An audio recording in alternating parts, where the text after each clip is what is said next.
A fjord is like a mini island. Lots of mini islands, one beside another. So it's like a crackled territory. So Chile is very long, it's very thin, and suddenly in its southern tail, it becomes all of this crackled territory. So it's like little island one beside another. And these fjords are not only special because they're island, but the water between them, it's really calm, and it's like this special mixture from marine water and also melted ice water from the mountains. So we have all of these species that can also have refuges here in the fjords.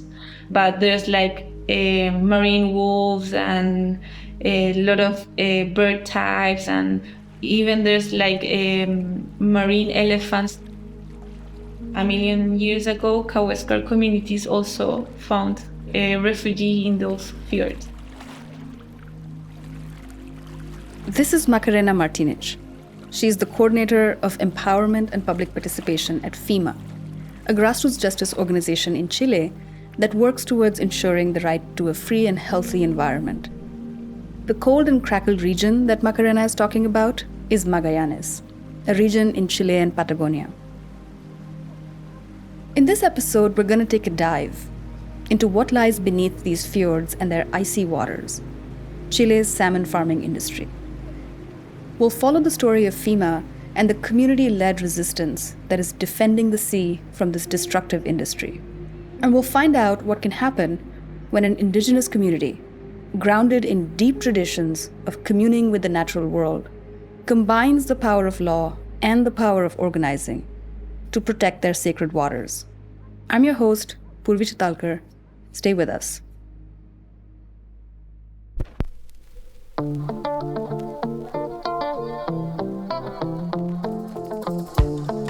This is A Common Pot, a podcast where we explore stories and recipes for social justice and systems change from around the world.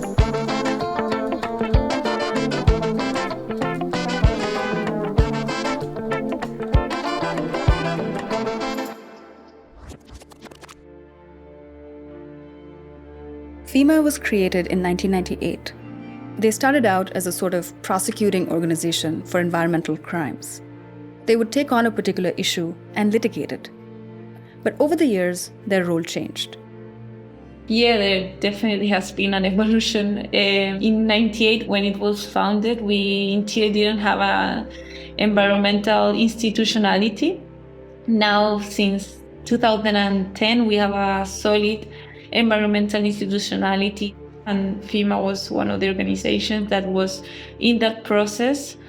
As a result, we now have environmental courts, we have an environmental assessment authorities, we have an environmental ministry that we didn't have in that time. We have special procedures to people to participate, to observe, to prosecute. While FIMA helped build many of these institutions and tools, they also started to help communities use them. And was that calling just for FIMA's help that started all of these relationships with different communities? And nowadays we have been working with communities for a long years, and in other cases we are almost every month helping a new community.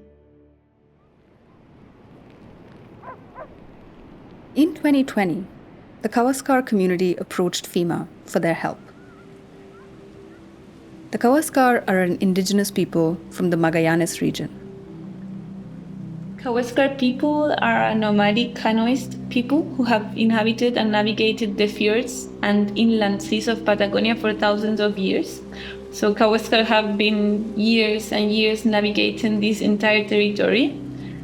And now what they called the Kawésqar Waes, that's this huge territory that they used to travel to. We know it as Patagonia. By the time the Kawésqar people approached FIMA, their ancestral territory was in serious danger.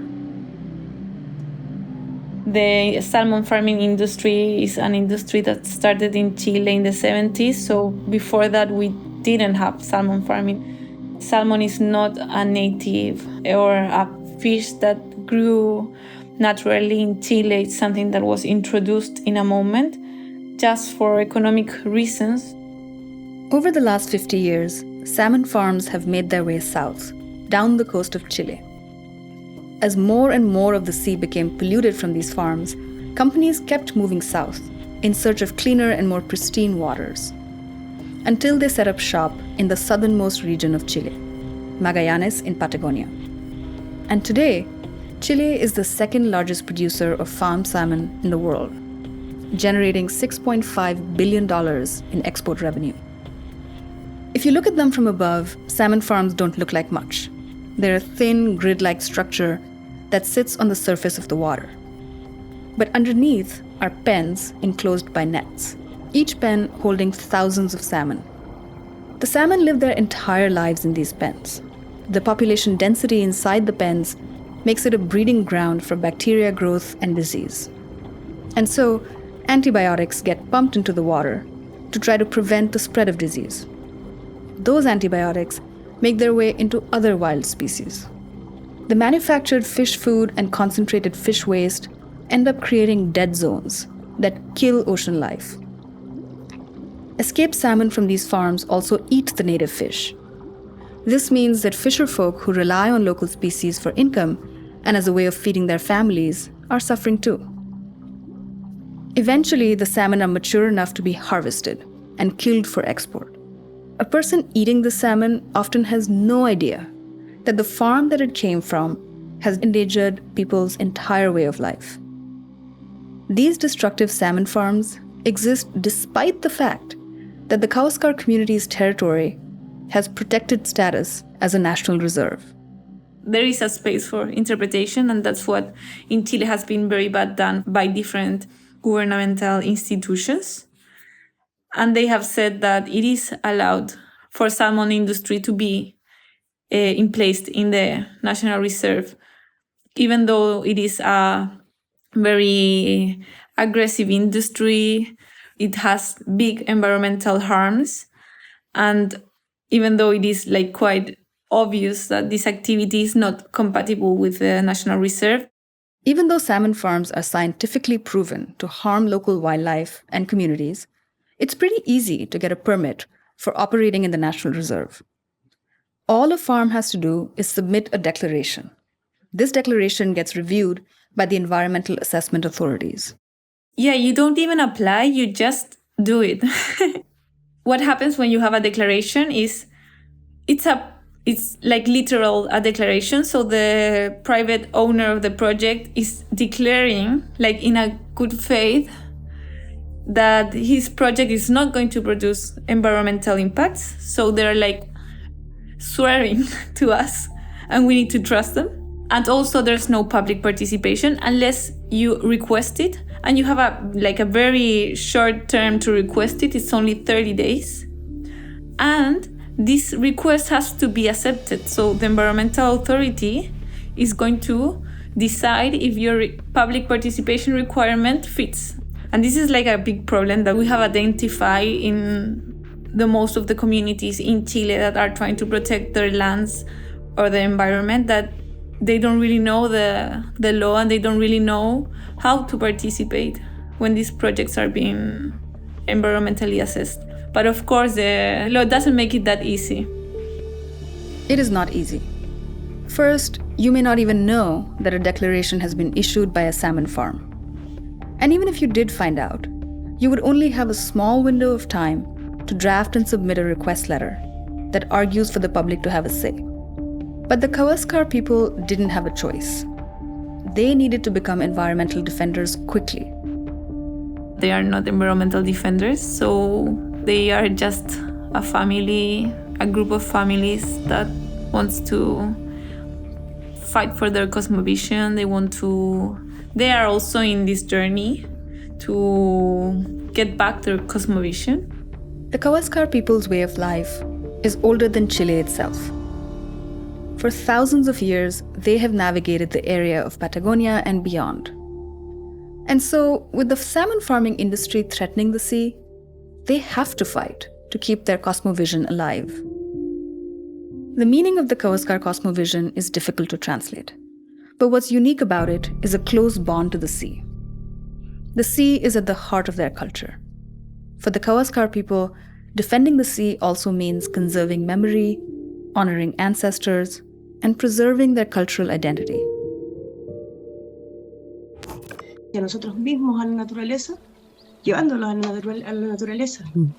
From the perspective of the elders, what is the most important force? Perhaps the greatest spirit of the territory? No, it's not just perhaps, it is the greatest. Since time immemorial, there have been certain restrictions related to the sea. These restrictions are called ayamets, which are taboos. They prohibit throwing objects into the water that do not belong to the sea, as doing so is believed to awaken monsters in the ocean depths. So, when I explain this to my children in those very words, they begin to understand that there is a deep respect for that being, for that force that is present, and that has guided us in both the past and the present. They have another dynamic or structural intersection that is colonialism that, of course, is something forced and is driving away their identity and their cosmovision. So they are also in this process of gaining it back. This is all of the things that I have been learning from many, many talks with Leticia, that has had the patience to tell me this story once over and over. Importantes como por ejemplo que hoy se está repitiendo exactamente el mismo modelo. Leticia Caro has become a leader in the Kawésqar community in Magallanes and their fight to defend the sea. Maca remembers when FIMA first started working with them. Leticia Caro, that's one of the Kawésqar family's representative, reached to us. They were on that time facing problems with a legal figure that is supposed to protect a certain area for consuetudinarios, for indigenous uses.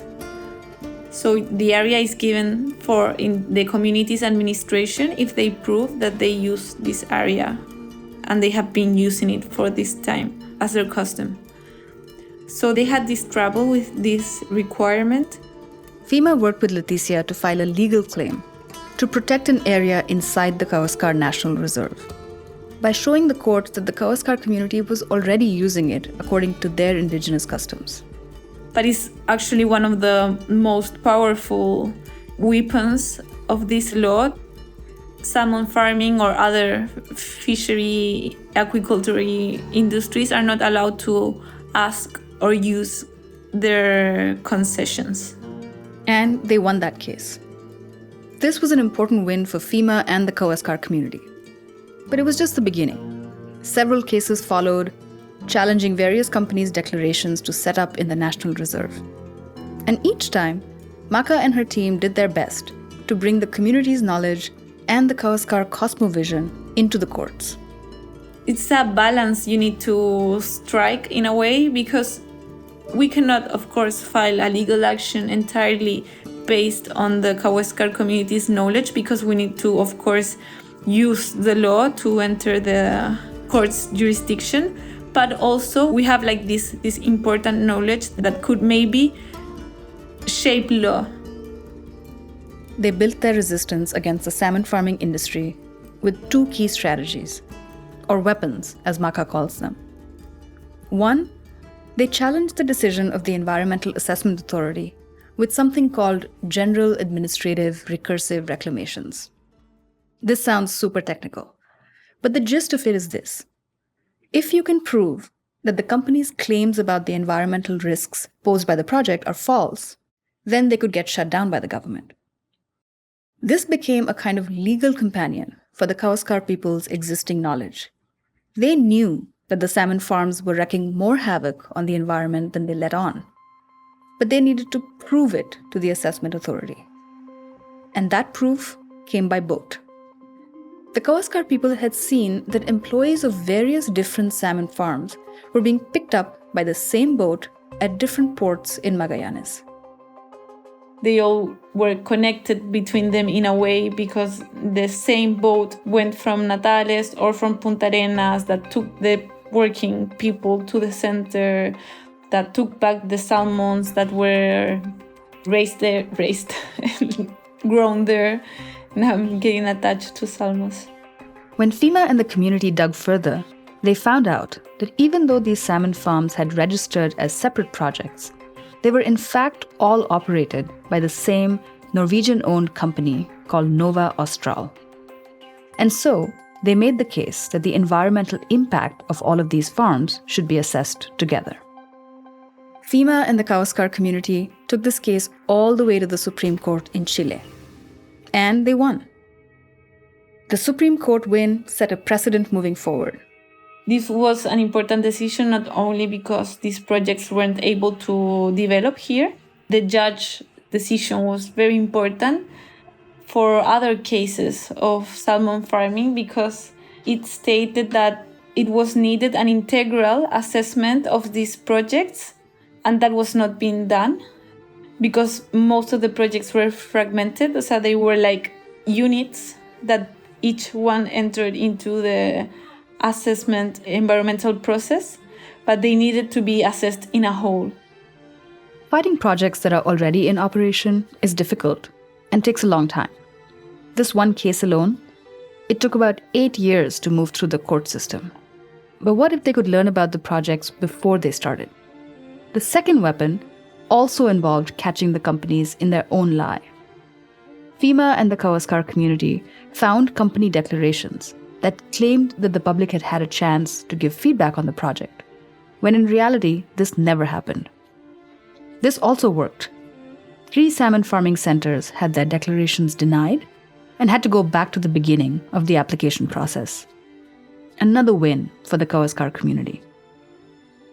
So we were able to get the Supreme Court to say there was no public participation made in the process, and therefore there was an illegal violation of the right to participate, the right to environmental protections, and these projects entered into the environmental assessment process, and then the community started organizing again to make a lot of observations.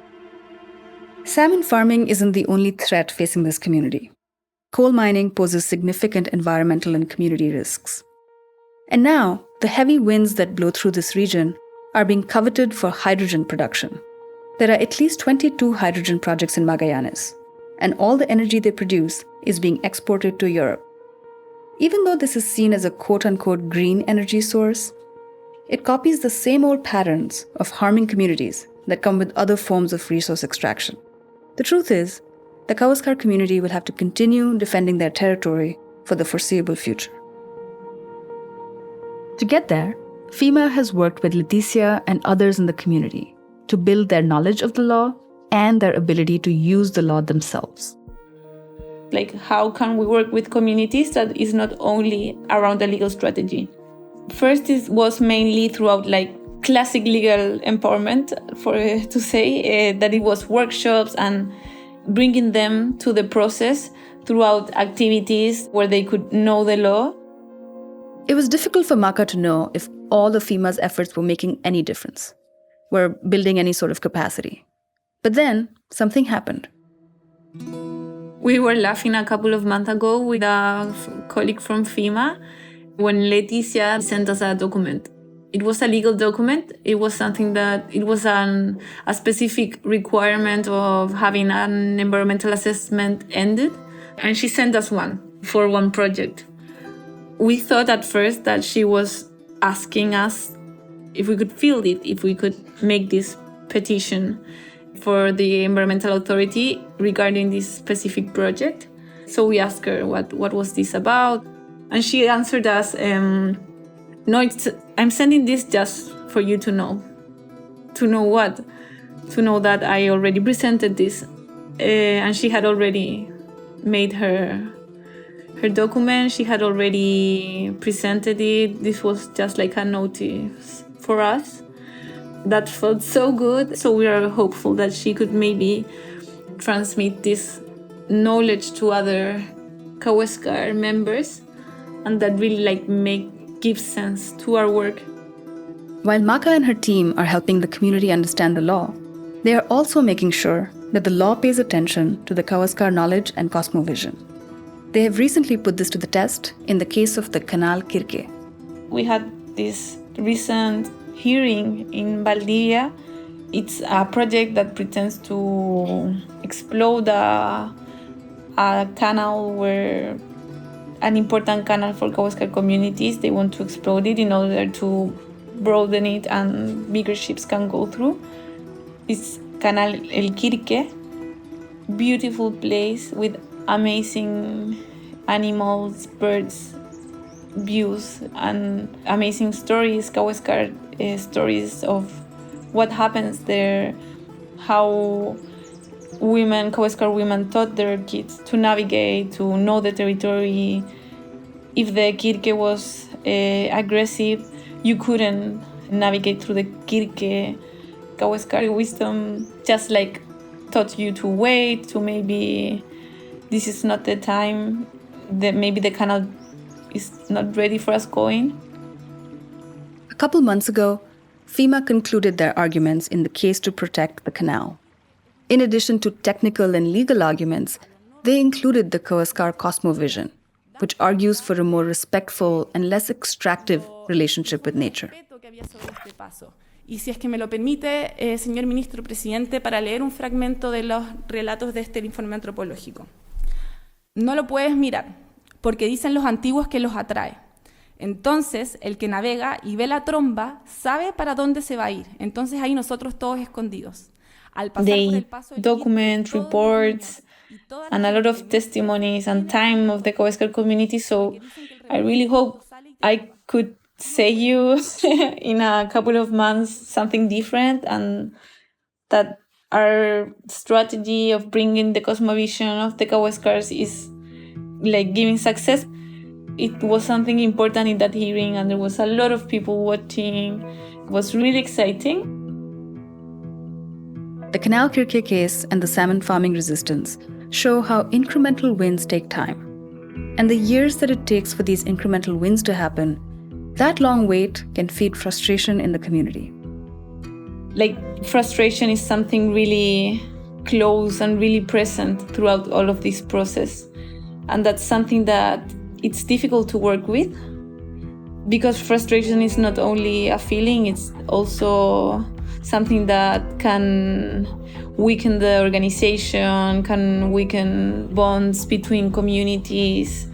It can also generate untrust, desconfianza of the organization and the strategy.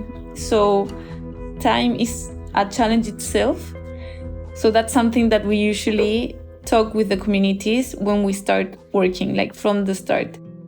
And I think what's most important is we need to make sure that our work is not exclusively a legal strategy, because we know that even after long processes and after good decisions, even that doesn't mean justice for the territories.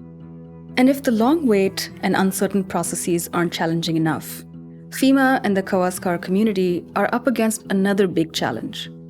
There's a false narrative brewing that frames them as being anti-development and anti-progress. The narrative goes something like this. They are getting and messing into the things, threatening our ways of living and mainly our job, because they have their conservative environmental own interests. So it's like a really ancient narrative, but that has been increasing in the last maybe 2 years, really, really strong in the salmon farming industry.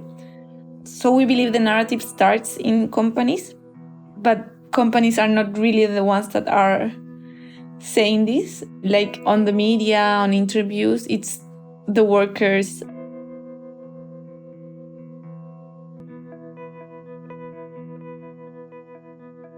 And even within the Kawésqar community, there are different views. There are the Kawésqar people who defend the sea.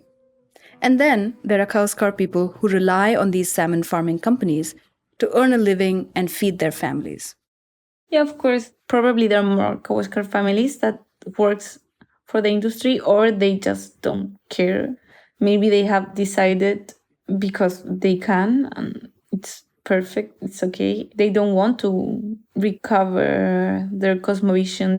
That's why the Kawésqar communities that we work with, they call themselves as the Kawésqar communities that defend the sea, because it's not inherently as Kawésqar. One of the impacts that they allege or denounce from the salmon farming industry is, of course, how social tissue and also their links among, like in their own family, has been deteriorating. Being accused if you are working in a certain place, being accused if you are opposing a project, having these like binary decisions, of course, can break any family. FIMA and the Kawésqar who defend the sea have been fielding baseless attacks on the salmon farming resistance for a while now. But recently, it's gotten worse. A couple years ago, FIMA was running a legal empowerment workshop in Puerto Natales, and things took a turn. It was open, as always. So we were really like teaching people how to make complaints in the environmental prosecutor agency. That was it. It was like really basic. But it was a moment where we had like just win a couple of months before. And of course, workers were really annoyed. They didn't allow people to talk. They made like suggesting questions of why are you here? Why are you taking our jobs? What have we done to you? They didn't like allow to carry on with the workshop. In our case, we were 3 women colleagues, so they treated us like as little girls, and you don't know what we do. You don't know how our work is done. We were talking about an administrative process, and they would ask us like, do you know how technically a cage type F works? Like things that really weren't into the case, to demonstrate that we didn't know what we were talking about when talking about salmon farming, and we couldn't go on with the workshop. This was just one instance of many. Maca and her team know the powers behind it too. And they are also supported by right-handed parliamentaries that are pushing the agenda of the industry in the parliament. So that's what the narrative is about. And it's hard. Like people who are living in Magallanes, it's appealing to fear, it's appealing to insecurity. And that, of course, divides the community with, of course, normal consequence of environmental defenders that live there and indigenous community feeling their security threatened. FIMA has responded to these attacks with transparency. They've published clear evidence in defense of their work on their website. And they've published opinion columns in reputed media outlets. But they're beginning to see how this is a trap. We didn't want people to feel we were hiding things. But also, we don't want to fall, and that's something that we believe that one of their main objectives is that we use our time and our energy in defending ourselves. And that's something that has happened. We have been, likewise, other years. Now we have been slapped in more than one case. SLAPs are strategic lawsuits against public participation. Essentially, these are bogus lawsuits that are brought to harass and silence justice defenders, often by the companies that they're trying to hold accountable. So we have and we need to spend time in this. And that's something that we wouldn't like to do, but it's something that we are facing and we have to do. So we need to choose which of the battles give, so we can also have time and energy to keep our work on. So it's not easy. This narrative question weighs heavily on FIMA's minds. It's also a struggle for lots of grassroots justice organizations around the world. To respond to these false and negative narratives, communities are often asked what their version is. What is your counter-narrative? A powerful narrative is a narrative that is built from below and that is built from also the communities that we work for and that we want our narrative to work for. So narratives in the case of Magallanes is something we want to really start working with them and see how we can face this together. we usually worked a lot from the opposing way because of like mainly how legal strategies work, and we usually like react a lot, but this working with narratives takes you, like push you to go into a more positive, creative language. And also it's not easy to be an indigenous community in Chile nor in Latin America, maybe not in any country in the world. So you need to take into account that maybe your narrative is never going to be massive, and that doesn't matter. It's your narrative too, and you need to like own it. Maka reminds us that in a way, the counter-narrative, the answer to this question that asks the community what their version of development is, what they would like the economic future to look like for their children and grandchildren, is both simple but also complex. Yes and no. They have this imaginary where Kawésqar cosmovision is again something they can live in, something they are not defending, that is respected also. But I believe they still are in a unfortunate moment where they need to still be defending themselves and saving their cosmovision and resisting. They come from a process that was something very different before, that has all of these structural things intertwined, like their way of life has been changing a lot. The indigenous legal tools that are protecting indigenous communities are demanding them to be indigenous, but they're also like being part, like us, of a process that we're all going to as society. We can call it globalization or maybe like development or whatever, but I do know they want to stop defending and they want a place where they can reconnect with their cosmovision.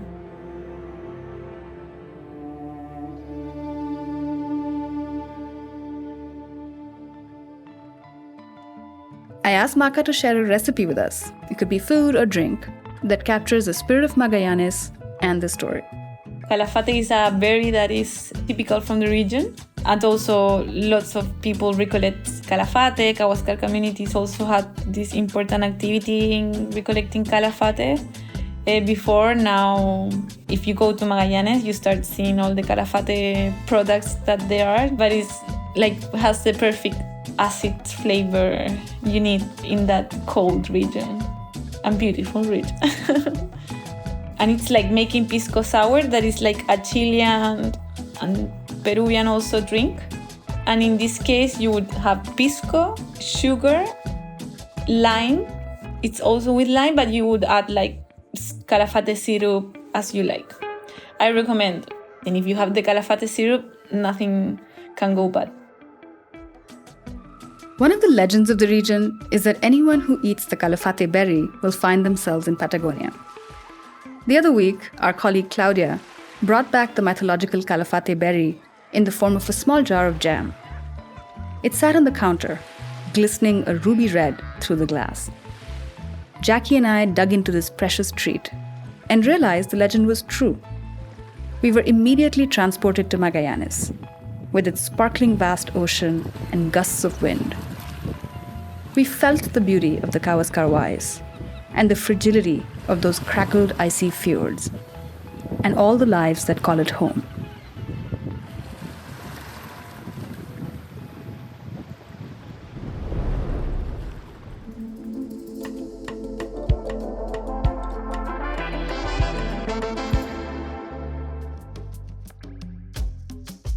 This episode was produced by me, Poorvi Chitalkar.